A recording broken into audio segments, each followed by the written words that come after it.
Muitíssimo bom dia! Bom dia, começa mais um dia de leitura da palavra, mais um dia de leitura da Bíblia, onde a gente vai aprender, vai mergulhar na presença de Deus, vai estudar da sua palavra, porque ela é o nosso alimento, é a direção que nós precisamos. Bom dia para você, para a tua casa, você que está de pé aí já, correndo para o trabalho, você que está se preparando para levantar agora aí, ainda está meio que acordando, bom dia, que Deus te abençoe muito, que a gente tenha um dia muito abençoado e que a palavra de Deus continue nos instruindo em nome de Jesus. Deixa eu dar um bom dia para todo mundo aí, diga um bom dia aí, ó, tô vendo isso, várias pessoas respondendo esse bom dia, que Deus abençoe o nosso dia, que o Espírito de Deus nos conduza hoje. Vamos orar? Estamos no dia 37, é isso? 37 de 100. 37 de nossa leitura, daqui a pouco estamos chegando na metade, hein? Deus abençoe demais aí e a todos nós. Vamos nessa, vamos orar. Senhor Deus, nós queremos nos colocar nas tuas mãos, nós queremos pedir que teu Espírito Santo venha, que o Senhor fale conosco, que o Senhor abra o nosso entendimento para escutarmos a sua voz, meu Deus. Fala de forma sobrenatural aqui. Usa a tua palavra, meu Deus, para ser o alimento necessário para o dia de hoje, Senhor. Fala conosco, eu te peço, em nome do Senhor Jesus Cristo, em nome de Jesus. Amém e amém. Vamos nessa? Preparados aí? Pega a tua Bíblia, abra no livro de Jó. Livro de Jó. Estamos num dia marcante hoje aqui, porque estamos começando os livros que nós chamamos de livros poéticos, livros de poesia. Ou também os 3 primeiros livros de sabedoria, de sapiência. Você lê o livro de Jó, ele parece mais um livro histórico do que um livro de sabedoria ou um livro poético. Mas o que significa ser um livro poético ou um livro de sabedoria? O livro poético, gente, é aquele que a sua história traz consigo um ensinamento. A sua história traz consigo um conteúdo por trás. Ele tem que nos fazer pensar, ele tem que nos trazer sabedoria. Nós vamos começar a ver agora, tá aqui, ó. Os livros de poesia estão aqui, ó. Você tem esse material de apoio se você precisar, ó. Já terminamos o Pentateuco e os históricos, estamos entrando nos poéticos. Adquira esse material que você pode adquirir o box inteiro. Olha lá. Tá aqui já do meu lado, ó. Já terminamos o 1 e o 2, ó. Você pode adquirir o box inteiro ou você pode adquirir volume por volume aí até você montar a tua coleção. Vai lá em felipeparente.com para você fazer isso. Então Jó é o primeiro livro do que nós chamamos de poéticos, livros de poesia. A gente vai ter poéticos mais tradicionais, mais conhecidos como provérbios, como salmos, mas Jó, apesar de parecer estar contando somente uma história, também é um livro poético, ou seja, a sua estrutura faz com que os versículos nos façam pensar, nos tragam sabedoria, nos tragam sapiência, nos tragam conhecimento. Jó, a sua autoria é incerta, até porque o seu tempo de escrita é incerto. Algumas pessoas atribuem a sua escrita a Moisés, outros a Salomão ou algum sábio. O fato é que o estilo de vida de Jó é um estilo seminômade, ou seja, ele está vivendo na época patriarcal de alguma forma. A tradição oral era muito mais conhecida então naquela época. Muitos historiadores associam ele ter sido escrito na metade do século V a.C., que daria mais ou menos o período de Salomão, o período salomônico, ou período de Salomão, tá?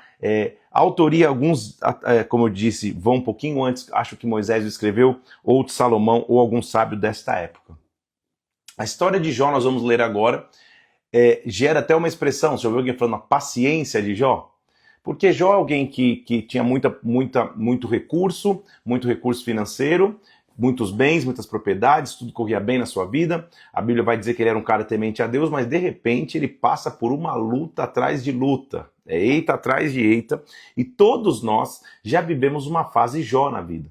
Por isso que Jó é um livro de poesia, um livro de sabedoria, porque ao ler a história de Jó, nós podemos nos refletir também, podemos ver, cara, eu já passei por isso uma vez, já passei por lutas, já passei por fases de dificuldades. Deus sempre está presente nas lutas. E a história de Jó, então, nós vamos começar a ler, ele, do tudo bem, da noite para o dia, chega a crise na sua vida, a crise na sua história, ele passa por lutas gigantescas, e ele tem amigos, entre aspas, do seu lado, que grande parte deles vai tentar entender o porquê da dor, o porquê da luta, o porquê da pressão. Alguns dizem que é porque ele não é temente a Deus, ele está distante de Deus, o que não é verdade. Alguns dizem que porque ele está amaldiçoando a Deus e blasfemando. Então todo mundo tentando encontrar uma solução para a sua dor, uma resposta para a sua dor, e muitas vezes com acusações. muitas vezes dores, elas vão ter respostas imediatas. É óbvio que se você peca, se você se afasta de Deus, como nós vimos o povo se afastando ali nos livros históricos, você vai colher consequências do pecado. Mas às vezes lutas fazem parte do ciclo natural da vida. E Deus vai te fortalecer no meio das lutas. Então, Deus vai te fortalecer no meio da batalha que você encontra, ou que você enfrenta. Nossa frase de hoje é: Deus vai me fortalecer. Que Deus te fortaleça, que a presença de Deus te fortaleça todos os dias. Vamos ver para Jó então? Vamos ir para a história de sua vida? Como a gente ontem adiantou um pouquinho 2 capítulos de Esther, hoje nós só temos 12 capítulos, nós vamos ler do capítulo 1 de Jó até o capítulo 12 de Jó, nesse dia 37. Então abra lá comigo, Jó, capítulo 1. Havia um homem na terra de Uz, o seu nome era Jó. Olha que interessante você observar isso. Homem íntegro e reto, temente a Deus, que se desviava do mal. Então, no primeiro versículo de Jó, ele já está deixando uma chave aí, ó. A luta dele não está associada com o fato de ele estar distante de Deus, ele ser um cara que faz mal, que é os olhos do Senhor. A Bíblia está afirmando, ele era temente a Deus, íntegro e reto, se desviava do mal. Então, Jó nos ensina que coisas ruins também podem acontecer com pessoas boas.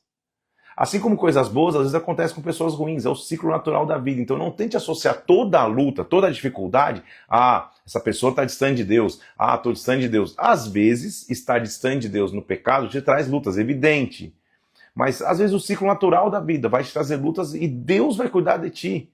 Deus vai cuidar de você no meio das lutas. Ele vai ser o Senhor, ele vai ser seu Deus, o Senhor vai cuidar de você. Jó, homem íntegro e reto, temente a Deus, que se desviava do mal. Nasceram-lhe 7 filhos e 3 filhas. Olha a prosperidade que ele tinha. Versículo 3. 7.000 ovelhas, 3.000 camelos, 500 juntas de bois, 500 jumentas. Era também numeroso o pessoal ao seu serviço, de maneira que este era o maior de todos do Oriente. Era o cara mais rico que tinha muito dinheiro. Seus filhos iam às casas um dos outros, faziam banquetes. Cada um, por sua vez, mandava convidar suas 3 irmãs comerem e beberem com eles. Decorrido o turno dos seus banquetes, chamava Jó os seus filhos, os santificava. Levantava-se de madrugada, oferecia holocaustos, segundo o número dos seus filhos. Dizia: talvez tenham pecado os meus filhos e blasfemado contra Deus. Seu coração, assim, Jó fazia continuamente. Então era um cara íntegro, reto. Tudo ia muito bem, a família ia muito bem. Mas, versículo 6, num dia em que os filhos de Deus vieram apresentar perante o Senhor, veio também Satanás entre eles. Pela primeira vez aparece a figura específica da palavra Satanás na Bíblia. Satanás, ou Satã no hebraico, é acusador, adversário, inimigo. Alguém que atrapalha, que obstrui, que impede o que é bom. Resumidamente, um oponente. Daqui a pouco a gente vai ler em Isaías o relato da queda, mas então ele está falando que existe um oponente, existe aquele que quer nos enfrentar na guerra, existe aquele que quer opor as coisas boas que vêm para nós. Então Satanás se apresenta e o Senhor perguntou: Satanás, de onde você vem? E ele respondeu: de rodear a terra e passear por ela. Essa é a missão do inimigo. Ele é dominador desse mundo, maligno, e ele percorre a terra tentando opor o bem. Versículo 8. Disse o Senhor ainda a Satanás: observaste meu servo Jó? Não há ninguém na terra semelhante a ele, homem íntegro e reto, temente a Deus, que se desvia do mal. Então respondeu Satanás ao Senhor: porventura Jó realmente teme a Deus? Você o cercou bem, a obra das suas mãos estão abençoados. Estende a mão e toca tudo que ele tem. Vamos ver se ele não blasfema contra ti. Então Satanás, ele propõe, mais ou menos, ou põe em questão por que Jó servia a Deus. Ele serve a Deus porque ele tem tudo. Está tudo certo nele. Há muitas pessoas, inclusive, deixa eu fazer um parênteses aqui, que por ser um livro de sabedoria, acham que Jó é uma alegoria, uma história que não existiu, é só uma ilustração de como Satanás ataca o homem. Eu discordo disso, a maioria dos teólogos também. Para nós, Jó é uma história real, é uma história que existiu, não é uma alegoria, tá? Pelas referências de local, pelas referências familiares, Jó existiu. Mas ele sim pode ser um exemplo de como as lutas chegam, de como as lutas vêm. Quando está tudo muito bem, muito dificilmente você vai ficar sentindo as lutas e as dificuldades que se aproximam agora. Quando você começa a sofrer reveses, perdas, aí que as lutas vêm. E o ataque desse acusador, desse opositor se ele perder alguma coisa, se ele estiver passando por dificuldades, certamente ele vai blasfemar contra Deus. Então disse o Senhor a Satanás: eis que tudo quanto ele tem está no teu poder. Somente contra ele não estende a mão. Satanás saiu da presença do Senhor. Aí vai começar a fase Jó. Quem nunca na vida não passou uma fase Jó, que você está vendo perdas, você está vendo ataques, você está vendo dificuldades? Porque de um cara que estava indo tudo bem, com milhares de animais, os filhos, cada um fazendo cada dia um banquete numa casa, provisão total, ele orando pelos filhos, santificando depois, estava tudo bem. De repente, aconteceu, versículo 13, que os seus filhos e suas filhas comiam e bebiam vinho na casa dos seus irmãos, do irmão primogênito. E veio um mensageiro dizer para Jó, os bois lavravam, as jumentas estavam com eles. Deram os sebeus, os inimigos, e os mataram aos fios da espada. E nós viemos te trazer a nova. Então eles estão comendo em casa, daqui a pouco começou a perder bens pessoais, riqueza pessoal. Os bois e as jumentas foram mortas. Enquanto um está trazendo a nova, já veio outro. Falava este quando o outro veio e dizia: o fogo caiu do céu e queimou as ovelhas e os seus servos. Só eu escapei para trazer a notícia. Fase Jó é quando uma notícia ruim supera a outra. Veio outro ainda, enquanto eu falava disso, você não acredita. Dividiram os caldeus em 3 bandos. Deram sobre os camelos, mataram todo mundo. Só eu vim. Quando um ainda falava, veio outro. Você não tem noção. Agora ele tinha perdido bens. Agora olha o que está acontecendo. Os teus filhos e as tuas filhas estavam comendo e bebendo vinho. Se levantou grande vento. Caiu a casa sobre eles. Eles morreram. Então, uma avalanche de problemas vem sobre ele. Meu Deus do céu. Perde bois, perde carneiros, perde camelo, perde tudo. Daqui a pouco cai a casa sobre os filhos se eles morrem. Jó se levantou e rasgou o seu manto, versículo 20. Raspou a cabeça, lançou-se em terra e adorou. Calma aí, Jó. Como no meio da luta você vai adorar? Por isso que essa expressão é paciência de Jó, você vai ver que ela vai se desenvolver ao longo do desenrolar de sua história. Mas como que no meio da luta ele adora? O Senhor vai ser comigo no meio da batalha, o Senhor vai ser contigo no meio da luta. Então ele disse: nu saí do ventre da minha mãe, nu voltarei ao Senhor. Deu o Senhor, ele o tomou. Bendito seja o nome do Senhor. Em tudo isso, Jó não pecou, nem atribuiu a Deus falta alguma. Meu Deus do céu, hein, Jó? Jó está começando a nos ensinar algo muito profundo. No meio da luta ele fala: eu vim nu, vou voltar nu. Nada eu trouxe para a terra, nada eu vou levar de volta. Se o Senhor deu, o Senhor tirou, louvado seja o nome dele. Que maturidade incrível, e quem consegue passar por lutas gigantes assim? Jó está começando a nos ensinar, mas tem uma história a vida dele. Então, num dia em que os filhos de Deus vieram se apresentar perante o Senhor, também veio Satanás. E Satanás disse a mesma, e o Senhor falou: de onde você vem? Mesma função, de rodear a terra, passar por ela. E o Senhor falou: tá vendo, Jó? Homem íntegro, reto, não há semelhante a ele conserva integridade, embora você se levantar contra ele para consumir sem causa. Então o destruidor respondeu: pele por pele, que tudo quanto o homem tem se dará pela sua vida. Estende a mão, porém, toca-lhe nos ossos, toca-lhe na carne, vê se ele não blasfema contra ti. Então, de novo, é um livro de sabedoria. Ilustra-se esse diálogo de Satanás com Deus, para mostrar-se como se fosse o backstage de uma luta, o backstage de uma batalha. Qual que é a conclusão aqui? Até para oprimir alguém, Satanás não tem essa autoridade se a ele não for permitida, a ele não for concedida. Ele é dominador desse mundo. Só que existe um Deus que é soberano, há uma soberania de Deus. Então o Senhor falou: tá bom, isso está em teu poder, só não a sua vida. Então agora Jó já perdeu tudo, inclusive familiares, falou: nu sair, nu vou voltar, tá tudo certo. Parte 1. Agora ele vai começar a sofrer pessoalmente.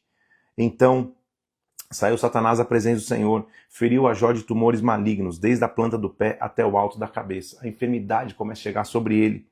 Jó, sentado em cinza, tomou um caco para se raspar. Tamanho eram os tumores que ele tinha, estava se raspando com cacos.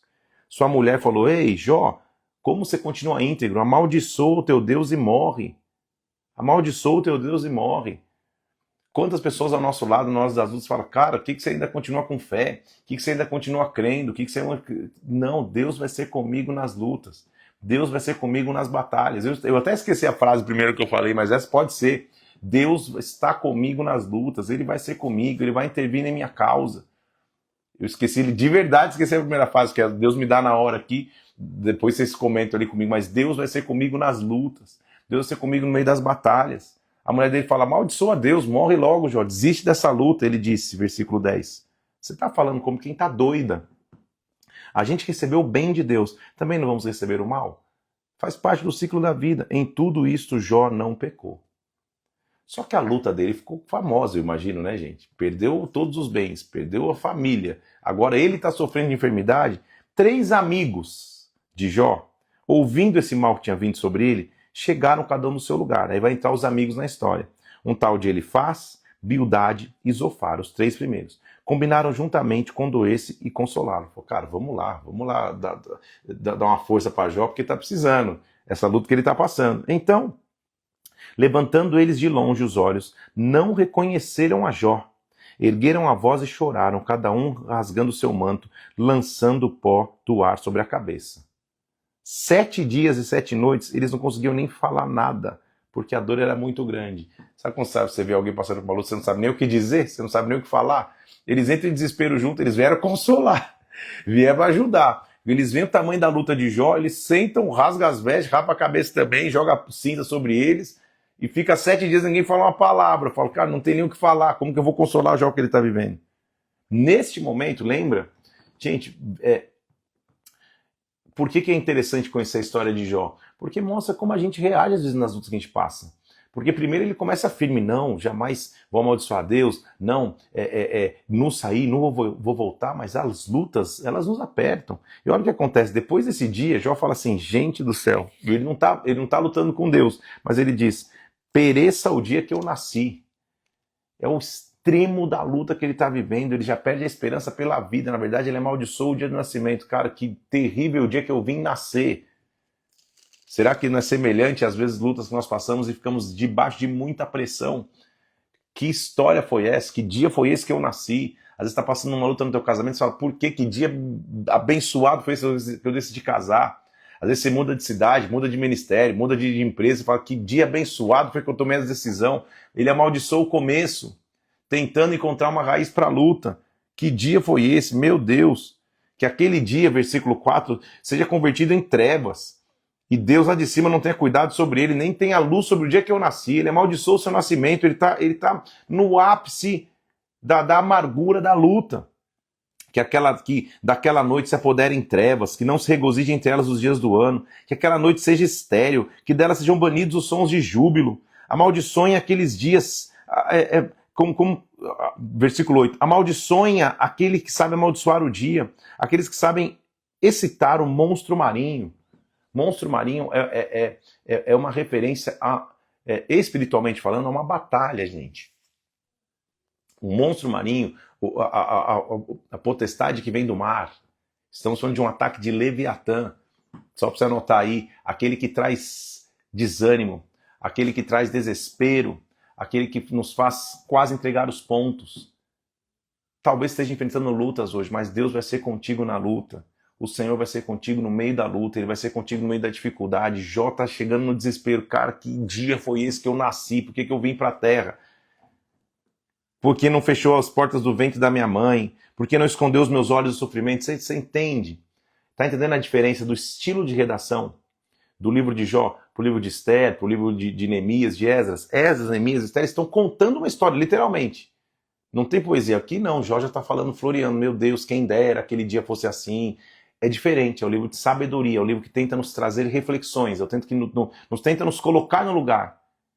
Dificilmente Neemias você vai ler e fala, cara, eu estou me colocando no lugar, porque você não vai fisicamente lá construir um muro. Mas aqui, no livro de Jó, o livro de sabedoria, o livro de poético, o livro de poesia, ele te faz pensar, cara, na hora que eu passo lutas, eu também tenho momentos que eu estou quase no desespero, falando, meu Deus, que dia foi esse, que abençoado dia foi esse, que arrependimento matasse. É isso que Jó está falando, tá? Então ele é aplicável à situação que todo ser humano passa. Por isso que ele é considerado de poesia.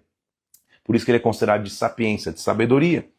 Ele diz, eu já dormiria tranquilo, dormiria e haveria para mim descanso. Ele está pensando até com pensamentos de morte. Porque você concede, versículo 20, luz ao miserável, vida aos amargurados de ânimo. Os que esperam a morte, ela não vem. Cavam em procura dela, mais do que tesouros ocultos. Ele está cheio de pensamentos de morte. Ele está no extremo da luta. Versículo 23, porque se concede luz ao homem, cujo caminho é oculto, Deus cercou de todos os lados, Porque em vez do meu pão me vem gemido, dos meus lamentos se derramam água.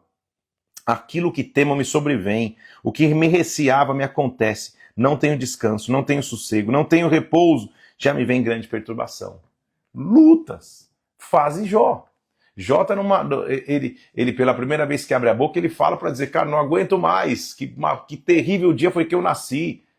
Eu tô querendo pão, mas me vem gemido, eu tô querendo... Meus lamentos são de água, eu já tô chorando, já não tenho olho para chorar, tá difícil demais. Que situação que eu tô vivendo? Estou vivendo grande perturbação. Aí vem os amigos, né? Lembra que os amigos vieram para consolar, para ajudar? Eu quero te mostrar muitas vezes o que acontece ao nosso lado quando a gente está passando de lutas. Como algumas pessoas têm sabedoria e outras na intenção de ajudar, estão só piorando. Fala, então respondeu Elifaz, se intentar falar-te, enfadar-te-ás, ou seja, se alguém tentar falar contigo, será que vai perder tempo? Será que vai jogar a palavra no vento, Jó? Eis que você ensinou a muitos, você fortaleceu as mãos fracas, as tuas palavras têm sustentado os que tropeçavam, os joelhos vacilantes você fortificou. Jó, você teve palavra de ânimo para tantas pessoas. Mas agora, versículo 5, chegou a tua vez, você se enfada, você sendo atingido se perturba. Ele está mostrando que na vida, às vezes, na prática, é diferente da teoria, né?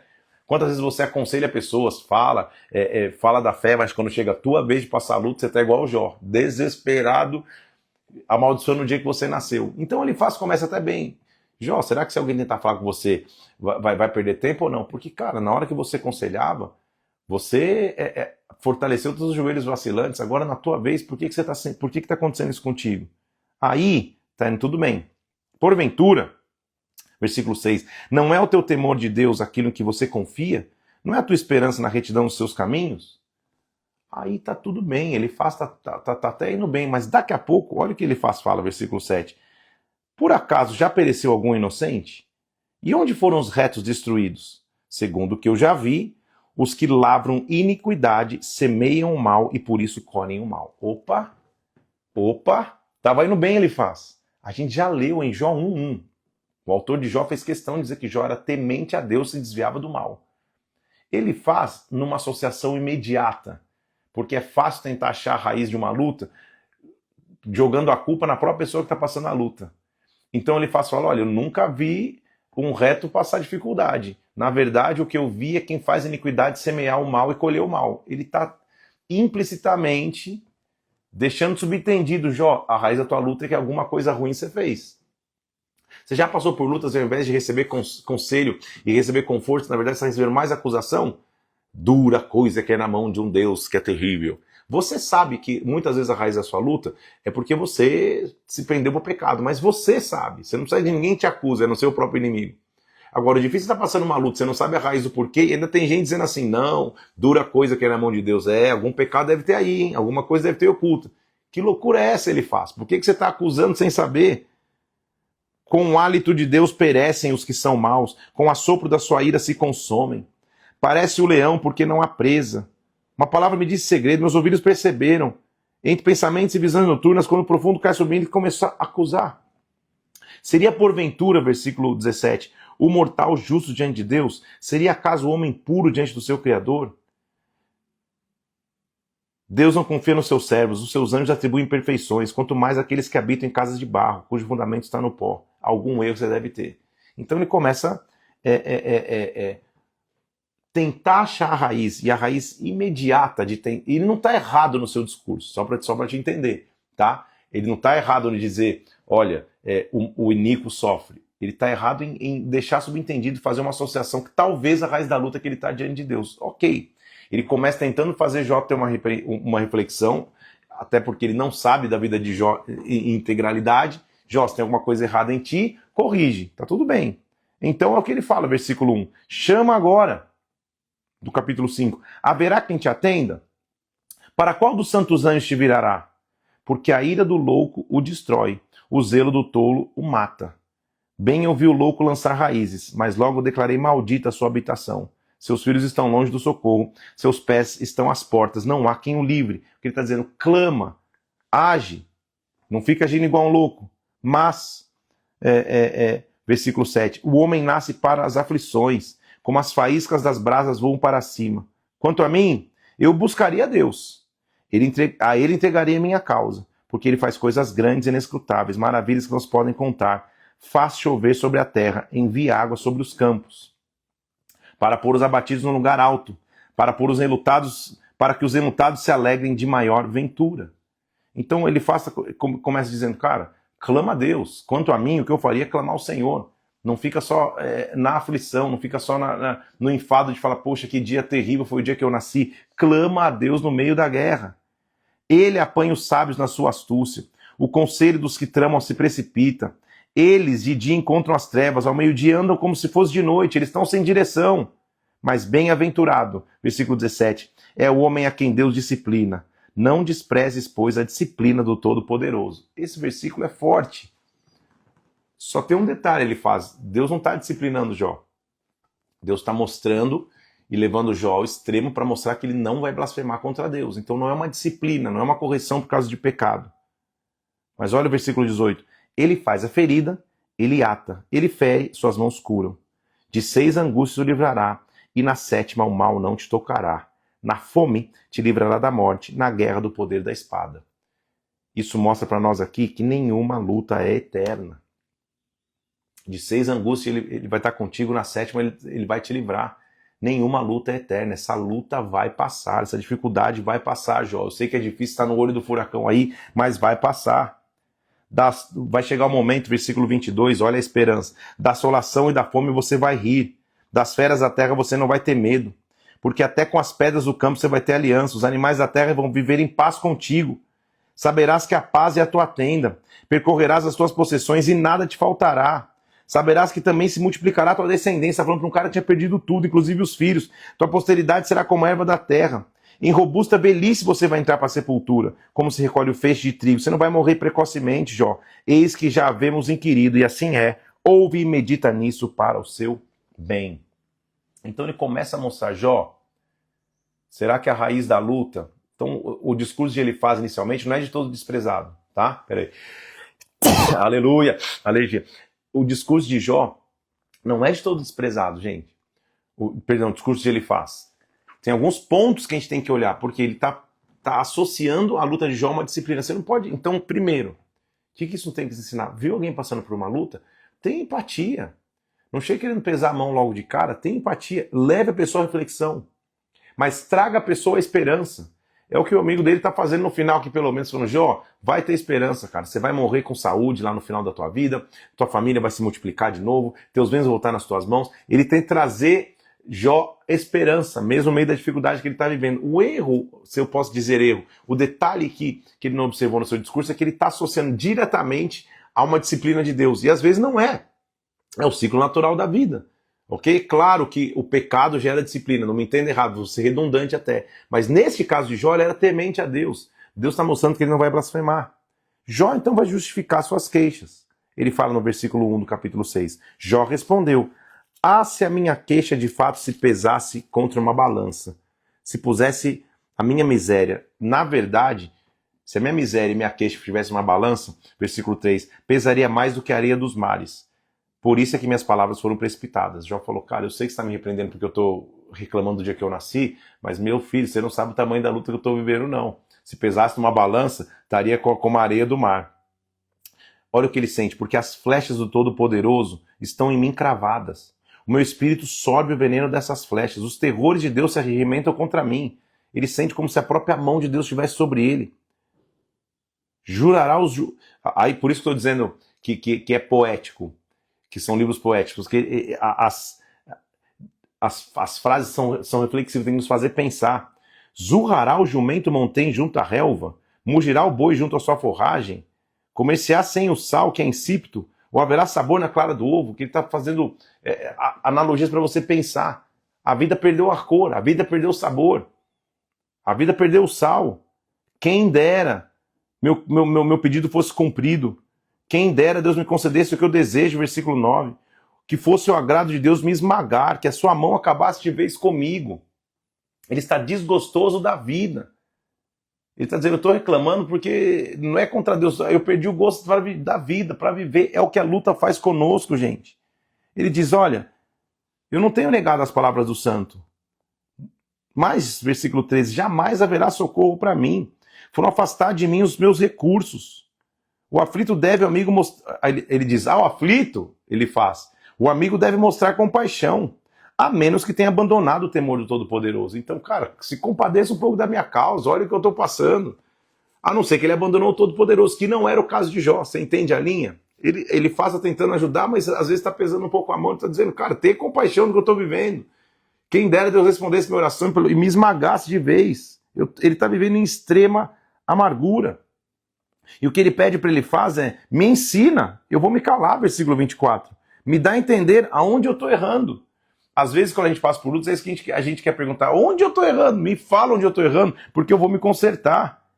Até sobre o órfão lançarei sorte, especulareis com o vosso amigo, versículo 27. Você vai fazer especulações sobre mim? Julga mais uma vez, versículo 29. Não há iniquidade em mim, volte a julgar. Versículo 30. Há iniquidade na minha língua? Não pode meu paladar discernir as coisas perniciosas? Ou seja, Jó está dizendo, cara, no meu entendimento não tem raiz essa luta. E às vezes a gente quer entender os porquês. Mas ao invés de entender os porquês, vamos entender os propósitos de Deus. Jó, no capítulo 7, vai começar a contender com Deus, porque ele fala, cara, por que eu estou passando a luta que eu estou passando? Ele diz assim, versículo 7, não é penosa a vida do homem sobre a terra? Não, versículo 1 do capítulo 7, não são os seus dias como de um jornaleiro é aquele que trabalhava para um salário diário. Como escravo que suspira pela sombra, como trabalhador jornaleiro que espera pelo seu pagamento, assim me deram por herança meses de desengano, noites de aflição me proporcionaram. Ao deitar-se, digo-me, quando vou me levantar? Mas a noite é comprida. Eu estou farto de me revolver na cama até o dia da manhã. Insônia, não conseguia mais dormir. A luta é gigantesca. Minha carne está vestida de verme. Crostas terrosas, minha pele se encrosta como de novo supura. Estou cheio de feridas. Os meus dias são velozes, mais do que a lançadeira do tecelão. De novo, é poético, né? Ele está falando, mais que a mulher fica fazendo tear lá, que vai rápido, meu dia passa rápido, minha noite passa devagar. Eu estou completamente invertido, o que está acontecendo comigo? Lembra-te que a vida é um sopro, os meus olhos não vão voltar a ver o bem. Ele está totalmente desesperançoso. E por que a Bíblia permite isso? Porque quando a gente passa por lutas e às vezes você perde a esperança, não se culpe. Olha o que Jó está passando. Graças a Deus nós vamos ler a história inteira dele. Não hoje, mas nós vamos ver a história inteira dele. Mas aqui hoje é até pesada a leitura, porque a gente está no ápice da luta. Ele perdeu tudo, os amigos estão vindo para consolá-lo. Primeiro dá até umas palavrinhas legais, mas daqui a pouco fala, ó, acho que você está distante de Deus. Ele fala, então me julga, me ensina, me mostra onde eu estou errando. Se é que eu estou errado. O que está acontecendo comigo? Ele fala, Deus, por que o Senhor está fazendo isso? Minha carne está terrível. Lembra, Senhor, eu nunca mais vou voltar a ver o bem. Os meus olhos, versículo 8, que agora me veem, não me verão mais. Os teus olhos me procurarão, eu já não existirei. Tal como a nuvem que se desfaz e passa, aquele que desce à sepultura jamais vai voltar a subir. Ele falou, estou indo para morrer, ele está sentindo pensamentos, desejos, e o sentimento de morte está vindo sobre ele. Nunca mais tornarei a minha casa, nem o lugar onde habita eu conhecerei. Por isso eu não vou reprimir a minha boca. Eu falarei da angústia no meu espírito. Vou me queixar na amargura da minha alma. Agora sou eu o mar e algum monstro marinho. Olha o ataque maligno de Leviatã de novo. Para me pôr a guarda. Dizendo eu, vai alguém me consolar no meu leito? Minha cama vai aliviar minha queixa? Então me espanta com sonhos, com visões, minhas sombras. Ele está vivendo opressão noturna. Ele está no ápice da luta, Jó. Meu Pai do céu.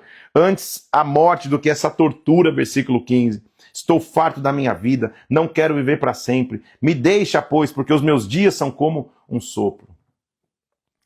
Gente, isso aqui não é para você ler com desesperança. É para você ler para você ver como essa é a raiz da humanidade, como é a raiz do homem. Quando passa por lutas, se ele não encontra algum refúgio, ele vai indo de fundo de poço em fundo de poço. Ele continua dizendo, até quando não te apartarás de mim a tua vista? Até quando não me darás tempo de engolir a minha saliva? Até quando essa luta vai lutar? Se eu pequei, versículo 20, que mal te fiz, espreitador dos homens? Ele está revoltado. Por que fizeste de mim um alvo para ti? Para mim mesmo que seja pesado? Por que não perdoas a minha transgressão? Por que não tiras a minha iniquidade? Pois agora me deitarei no pó, e se me buscas, eu já não serei. Ele falou, desisti. Me entreguei, morri, não quero mais, game over. Ele quase entrega os pontos no meio da luta. Um segundo amigo vai falar. Respondeu Bildade. Até quando você vai continuar falando isso? Até quando as palavras da tua boca vão ser como um vento impetuoso? Então, você que está junto com pessoas que atravessam lutas, você que é um conselheiro, um pastor que aconselha, esteja preparado a ouvir o lamento das pessoas que elas estão passando por lutas. Nem tudo que elas estão falando realmente é a expressão da verdade de suas vidas. Elas estão falando de sua amargura.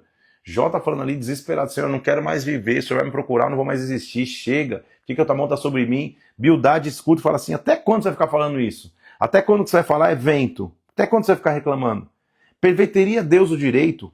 Ou Deus perverteria a sua justiça? Se os teus filhos pecaram contra ele, também ele lançou no poder da sua transgressão. Então, de novo, tá realmente voltando a associar pecado à luta. Mas, versículo 5, de novo é certo que ele está falando: se você buscar a Deus e ao Todo-Poderoso você pedir misericórdia, se você for puro e reto, ele sem demora vai despertar em teu favor, vai restaurar a justiça da tua morada. O teu primeiro estado, na verdade, vai ter sido pequeno, o teu último vai sofrer. Então a reflexão que ele traz é: clama a Deus.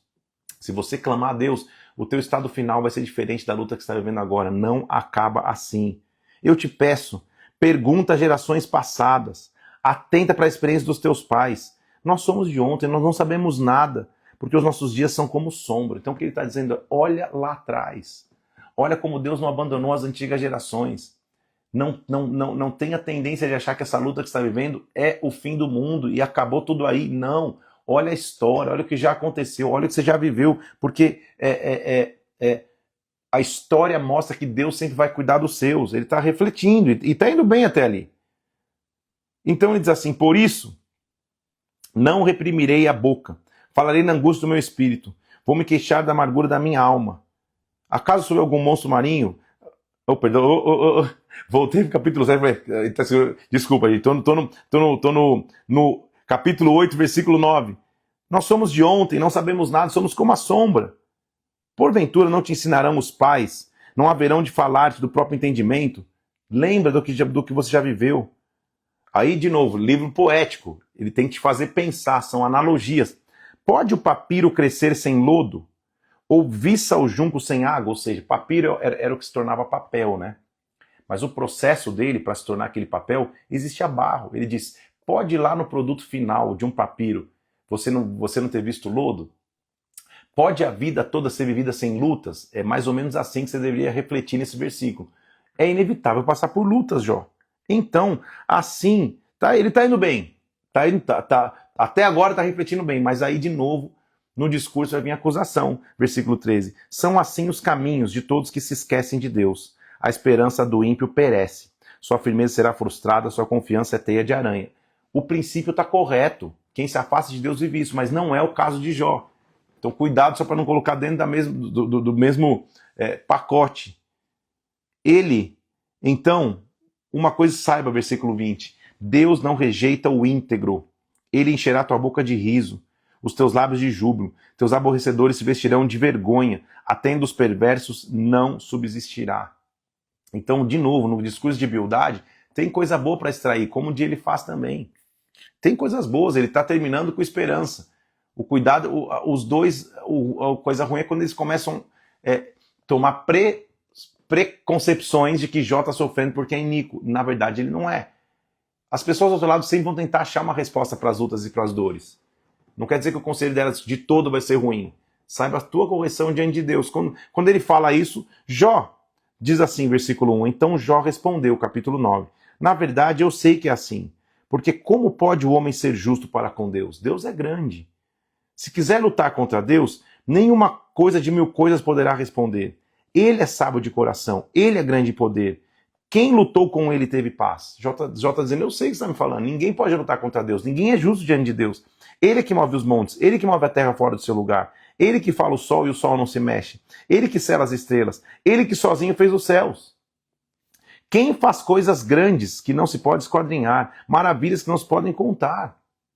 Eis que ele passa por mim e eu não o vejo. Segue perante mim, eu não o percebo. Então ele está dizendo: não é que eu deixei de crer que Deus é grande. A questão é que eu deixei de enxergar Deus. Parece que ele não está mais comigo. Não parece um padrão de quando a gente enfrenta lutas? Onde está Deus? Deus eu não sinto mais, ele passa, eu não percebo, um Deus que eu sempre servi, eu não consigo mais senti-lo por causa do tamanho da luta. Então, Como que eu vou poder responder e escolher as palavras para argumentar com Deus? Eu não tenho nem argumento para dizer com ele. Ainda que eu fosse justo, eu não responderia a Deus. Antes, ao meu juiz, pediria misericórdia. Minha intenção não é lutar contra Deus. Ainda que eu seja justo, versículo 20, minha boca me condenará. Mesmo que eu fosse íntegro, ele me terá por culpado. Ele está frustrado contra até o próprio Deus. Ele diz, não tem como lutar contra o próprio Deus. Os meus dias, versículo 25, foram mais velozes do que de um corredor. Fugiram e não viram a felicidade. Já não há mais alegria na vida, os dias estão passando rápido. Se eu disser, eu vou me esquecer da minha queixa, deixarei o meu ar triste e ficarei contente. Ainda assim, todas as minhas dores me apavoram, pois bem sei que não me terás por inocente, eu vou ser condenado. Ainda que eu me lave com água da neve, purifique minhas mãos com cáustico, mesmo assim, eu vou me submergir no lodo, as minhas próprias vestes me abominarão. Ele está dizendo, agora eu estou culpado. Eu me encontro em culpa. E olha o que o ápice da luta tem que nos levar. Caminhei até aqui para ver um pedido de Jó, que é algo maravilhoso, que traz um arrepio. Porque talvez tá aí falando, meu Deus, eu tô mais desanimado que tudo, que essa live aí é pesada, tá falando de luta, e eu tô passando luta também, que desespero, se Jó perdeu a esperança de vida, e eu? Mas olha o que Jó vai dizer. Ele caminhou o capítulo 9 inteiro dizendo assim, olha, não dá, eu não sou justo diante de Deus, não há como me justificar, mesmo que eu fale, ele vai me ter por culpado, porque ele está vivendo a culpa do pecado. Ele está sentindo o peso da mão de Deus, mas olha o que ele clama. Será, versículo 33, não existe um árbitro que ponha a mão sobre nós dois, que com a sua vara em cima de mim não me amedronte do seu terror? Então eu falarei sem temer, do contrário, não estaria em mim. Deixa eu explicar em português o que eu acabei de ler em português. Jó fala assim, cara, será que entre eu e Deus então não existe um árbitro? Será que entre eu e Deus não existe um mediador para me justificar? Para falar por mim? Gente do céu, dá um arrepio falar isso. Você entendeu o que Jó está clamando no meio da luta? Será que não tem um mediador? Será que não tem alguém que pode intervir na minha causa?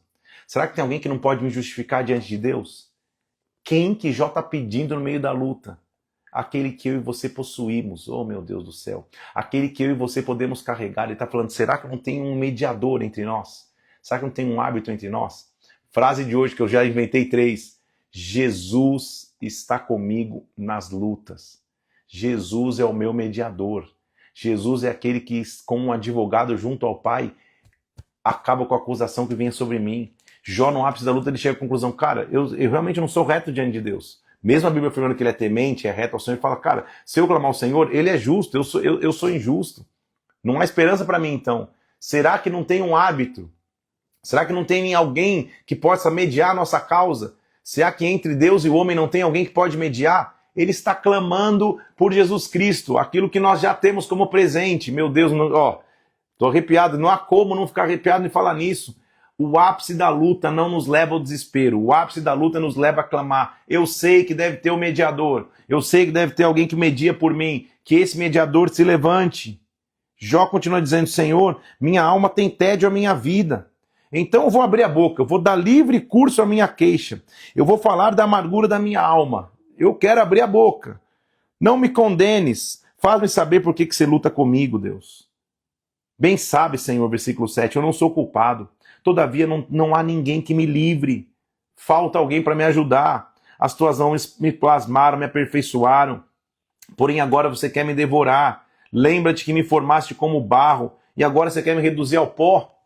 Então Satanás, achando que quer fazer Jó blasfemar contra Deus, Jó na verdade está chegando à conclusão de que sem Deus e sem um mediador que nos fale com Deus não há esperança. Então a luta está, mesmo no meio da maior aflição, tá fazendo Jó entender e concluir que a única esperança é que se um árbitro não existir, não há como ser justificado diante de Deus. Meu Deus do céu. Ele está falando, Senhor, não é possível que eu fui criado por barro e agora vou ser reduzido ao pó. Porventura, não me derramaste como leite, não me coalhaste como queijo, ou seja, o Senhor não cuidou de mim, os seus processos não estavam me preparando. O que está acontecendo agora? Agora, de pele e carne o Senhor me vestiu, de ossos e tendões você me entreteceu, você me criou. Vida me concedeu, tua benevolência e teu cuidado me guardaram. Por que agora essa luta está vindo sobre mim? Por que essa dificuldade está vindo sobre mim? Por que eu estou passando essa luta? Quando ele clama isso, terceiro amigo vai entrar na história, também trazendo alguns conselhos, mas mais uma vez tentando associar iniquidade, tentando associar pecado com a luta que Jó estava vivendo. Então, Zofar responde: ei, porventura não vai dar-se resposta ao seu palavratório? Tem razão o tagarela? Olha como são amigos. Amigo é amigo, né? Ele já começa dando no meio. Falou, para, tagarela. Vai ter resposta pro cara que não para de falar? Será o caso que as tuas parolas vão fazer calar os homens? Zombarás tu sem que ninguém se envergonhe? Para de reclamar, é o que ele está dizendo para Jó. A minha doutrina é pura. Você diz que a tua doutrina é pura. Eu sou limpo e eu sou limpo aos teus olhos. Ó, falasse Deus e abrisse seus lábios contra ti. Se Deus revelasse os segredos da sua sabedoria, a verdadeira sabedoria que é multiforme. Ele começa a dizer agora, se você disputar, versículo 13, o coração e estender as mãos para Deus, se você lançar para longe a iniquidade da tua mão, não permitir habitar na tua tenda injustiça, então levantarás o rosto sem mácula, estarás seguro e não temerás. De novo, ele está falando coisas que são corretas, mas de novo, só mostram que no arrependimento, porque ele estava errado, porque ele estava iníquo, se você não se consertar, a mão de Deus vai estar sobre você. Percebe como todos os discursos humanos têm um limite? E o limite é acusação. Cara, você está em pecado, se arrepende. Você está em pecado, se arrepende. Correto. Mas e quando não é o caso? Por isso que o pedido de Jó é o mais genuíno. Senhor, que tenha um árbitro, que tenha um mediador, que tenha alguém que me justifique, que tenha alguém que eu possa recorrer. Então, o clamor de Jó vai além do que o homem pode oferecer. Porque esse mediador, esse árbitro entre nós, só o Pai poderia mandar. Essa é uma história linda de entender como o Pai mandou um mediador. O amigo continua dizendo e Jó vai continuar se defendendo das acusações dos seus amigos. Ele diz assim, na verdade, nossa leitura termina aqui, versículo 12, capítulo 12. Na verdade, vocês são o povo e convosco morrerá a sabedoria. Vós sois o povo e convosco morrerá a sabedoria. Ele começa dizendo assim, na verdade, então, vocês são os caras, né? A sabedoria vai morrer com vocês. Vocês sabem de tudo, é isso? Também eu tenho entendimento como vocês. Eu não sou o inferior, que não sabe das coisas como vocês estão dizendo. Então, gente, é uma conversa de amigos, né? Amigo conversa assim mesmo. Um começa, ô, cala a boca, você tá com tagarela. Outro fala, opa, sabedoria, morreu aí, né? Vocês sabem de tudo de verdade. É uma conversa de amigos, estou tentando traduzir na linguagem de hoje. Ele diz, eu também sei. Tudo que vocês estão me falando, eu sei. Eu já aconselhei pessoas. Eu já sei viver isso na teoria. Agora, versículo 4. Eu sou irrisão para quando meus amigos ouvirem motivo de riso. Eu que no passado invocava a Deus, ele me respondia. Justo e reto, agora me sou motivo de riso. O que aconteceu comigo, já está dizendo? No pensamento de quem está seguro, há desprezo para o infortúnio. O empurrão para aquele cujos pés vacilam. Sabe o que ele está dizendo? Vocês estão me vendo vacilar e ao invés de me segurar, vocês estão me empurrando para o penhasco. É isso? Cadê a empatia de vocês? É uma discussão de Jó com seus amigos. As tendas dos tiranos gozam paz. Os que provocam a Deus estão seguros. Ele olha e fala, cara, o que está acontecendo? Os tiranos estão em paz. Os que provocam a Deus estão em segurança. E eu que sou reto estou passando por luta. Será que todo mundo que passa por luta já não viveu isso? Fala, Senhor, por que eu mereço isso? Por que aquilo outro? É a raiz humana da luta. Ele continua dizendo, na sua mão está a alma de todo ser vivente, versículo 10. O espírito de todo gênero humano. Contudo, o ouvido não submete à prova as palavras, como o paladar as provas das comidas. Está a sabedoria com idosos, na longevidade do seu entendimento? Será que a sabedoria permanece no homem? Não! Com Deus está a sabedoria e a força, versículo 13. Ele tem conselho e entendimento. O que ele colocar abaixo não se reconstrói de novo. Lança na prisão, ninguém abre. Se retém as águas, elas secam. Se as largas, elas enchem a terra. Com ele está a força e a sabedoria. Seu é o que erra e o que faz errar. Então ele volta e diz, Deus é soberano, gente. Amigos que estão associando só a minha luta com iniquidade, Deus é soberano. Não há nada que eu esteja vendo que ele não esteja permitindo. Jó está tentando falar isso para os seus amigos. Ele dissolve a autoridade dos reis. Com uma corda lhes amarra os ombros. Aos sacerdotes, leva os despojados ao seu cargo. E aos poderosos ele transtorna. Aos eloquentes da terra ele tira a palavra. Ele tira entendimento dos anciãos. Deus é maior. Deus é soberano. Das festas ele manifesta coisas profundas. traz à luz a densa escuridade, multiplica as nações, faz perecer, despeça de novo os congregas, ele tira entendimento dos príncipes, ele é Deus. Jó então chega a uma conclusão, a luta que eu estou passando faz parte da soberania de Deus, Deus é soberano. Eu sei que olhar a vida de Jó é às vezes refletir como a gente age quando as lutas chegam. E uma certeza a gente tem que ter, Jesus está comigo nas lutas. Essa é a frase de hoje, que eu já devo ter mudado. Mas Jesus está comigo nas lutas. Ele vai ser comigo. O que Jó está dizendo é, eu nunca seria justo diante de Deus. Eu nunca teria força sozinho diante de Deus. Mas Jesus está comigo nas lutas. Quem dera eu tivesse um mediador. Quem dera eu tivesse um árbitro. Quem dera eu tivesse alguém para intervir na minha guerra. Para Jó, é quem dera.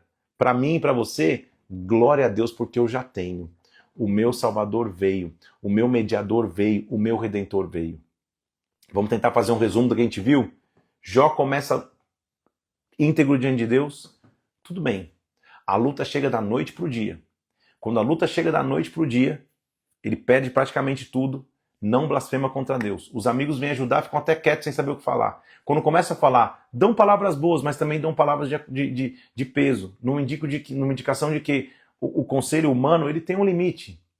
O conselho humano não vai para sempre. Só que Jó, ele encontra na luta, no fundo do poço que ele estava vivendo, ele encontra um clamor. Quem dera eu tivesse um árbitro. Quem dera eu tivesse alguém que clamasse por mim. Nós temos. Jesus Cristo é o nosso mediador. Nós temos esse mediador. Jesus está comigo nas lutas. Essa é a frase que eu vou subir hoje. Vou subir. Eu não sei que luta que você está vivendo, eu não sei que você está atravessando. Amanhã nós vamos continuar a história de Jó. Vamos de Jó capítulo 13 ao capítulo 26. Vamos ver qual vai ser os diálogos que Jó vai continuar tendo com os seus amigos e como ele vai atravessar as lutas que ele está vivendo. Jesus está comigo nas lutas. Não sei que luta você está atravessando, ele está contigo. Que Deus te fortaleça, que Deus te abençoe. Termina aqui a live de hoje, assiste de novo, manda para alguém. Se você é de Curitiba, hoje à noite a gente tem um culto especial na Conectados Business. Vamos falar sobre vida profissional, sobre a direção de Deus para nossas carreiras profissionais. Assiste, vai passar online também. Eu vou trazer uma rápida palavra, vamos escutar um testemunho de empreendedores da igreja que vão testemunhar. Vai ser bênção. Venha hoje à noite, espero 8 horas da noite lá na Conectados. Deus te abençoe, nos falamos e vemos amanhã aqui, continuando no meio das lutas de Jó. Das lutas de Jó, vamos clamar por um mediador. Esse mediador para nós já existe. Jesus está comigo nas lutas. Deus te abençoe, fica na paz de Cristo. Até amanhã, 6 horas da manhã.